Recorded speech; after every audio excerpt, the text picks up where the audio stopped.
আগের উম্মত 1000 বছর জেহাদ করছে, এটা শুনে রাসূল সাল্লাল্লাহু আলাইহি ওয়াসাল্লাম আবার কাঁদতে আরম্ভ করলেন, হায় রে আমার গুনাহগার উম্মতের কি হবে, আমার উম্মত তো 60-70-ই শেষ, আমার উম্মতের কি হবে।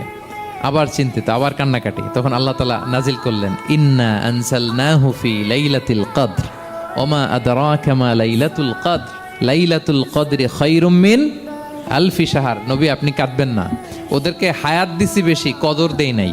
আপনার উম্মতকে হায়াত কম দিছি, কিন্তু আপনার উম্মতের জন্য আমি লাইলাতুল কদর রেখে দিয়েছি। এক কদরের রাতে আবাদত করলে খায়রুম মিন আলফি শাহর, 1000 মাস আবাদত করলে যে পরিমাণ সওয়াব, অতটুকু না, খায়ের এর চেয়ে বেশি সওয়াব আল্লাহ তাআলা আপনার উম্মতের আমলনামায় দিয়ে দিবেন।